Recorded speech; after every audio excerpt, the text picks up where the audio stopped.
In the previous lesson, we added our input fields, but we have a major problem.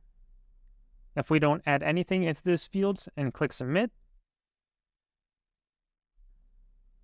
this code right here gets executed.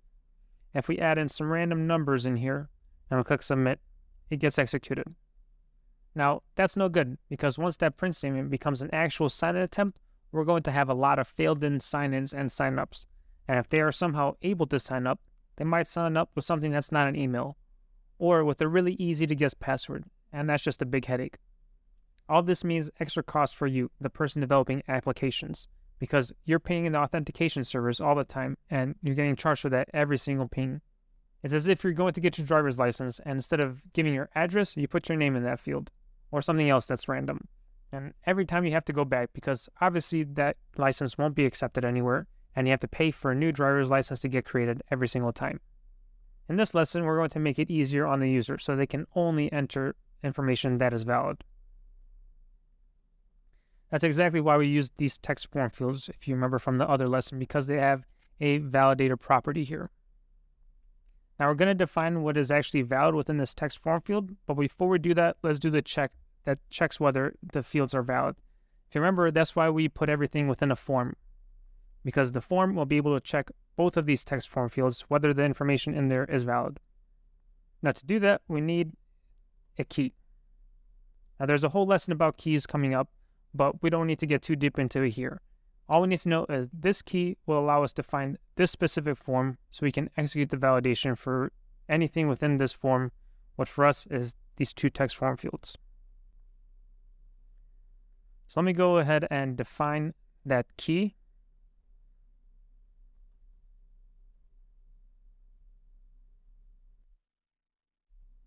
I'm going to call it sign-in key, and I'm going to assign it to this form. So again, this key identifies this specific form, which allows us to do actions on that form, like validating the text form fields within it.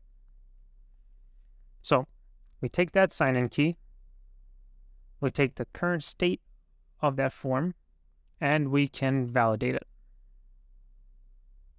Now, if we take a look at this validate function, we see that it returns a Boolean.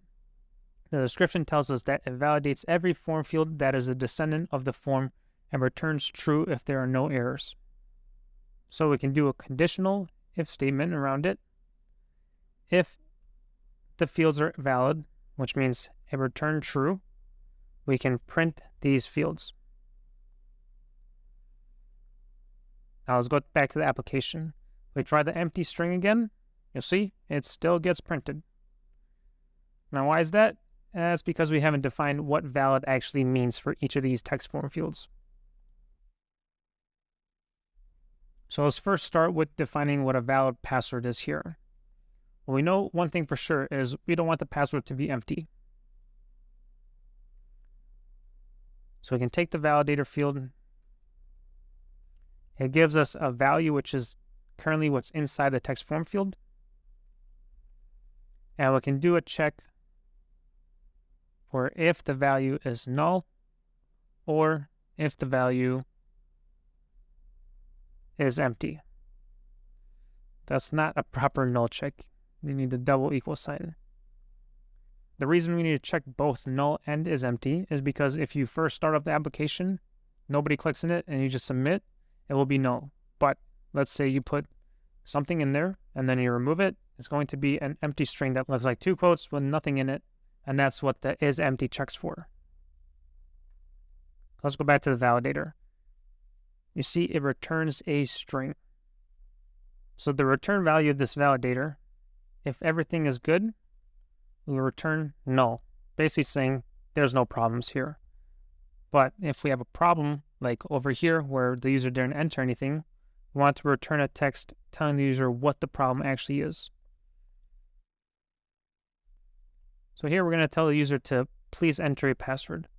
Now, if we click submit, we're validating the forms here. You see, it tells us to please enter a password. Now, within our password, our only criteria is that it's not empty. So if we put in one letter or one number, in this case 1, you see it gets executed.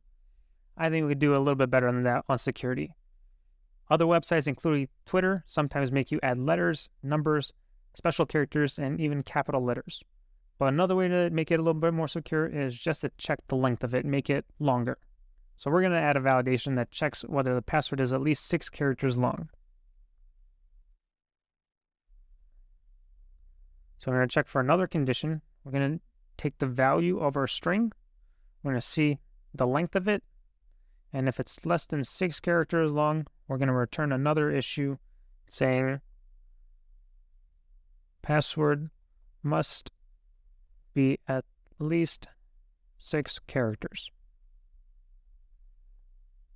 Okay, now that one number we had added in, if we click submit, password must be at least 6 characters.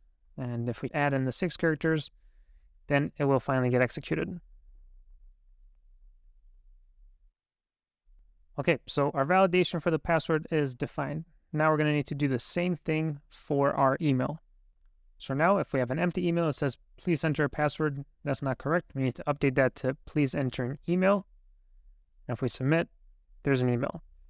And the second case, we don't really want to define a length for the email because some emails are short, some emails are long. That's not a good way to validate it. What is a good way is to check whether the email follows email standards. So whether it has an @ sign, whether it has a period in there, whether it has 3 strings. So for the length of the email, that's not really something we want to check because some emails are short, some emails are long, but we do want to check whether they follow the standard email conditions. So for example, we want to make sure it has this @ sign. We want to make sure it has a text before it. We want to make sure it has a text after it. We want to make sure it has a period and that it has a dot something afterwards. Now we can do this using something called a regular expression. And we're going to cover regular expressions in the next lesson. So for this lesson, we set up a check for whether the current state of the form is valid. If it is, we're able to print an outcome. We define what valid means for the password. We define part of it for the email. In the next lesson, we're going to take it a little bit further with regular expressions. See you there.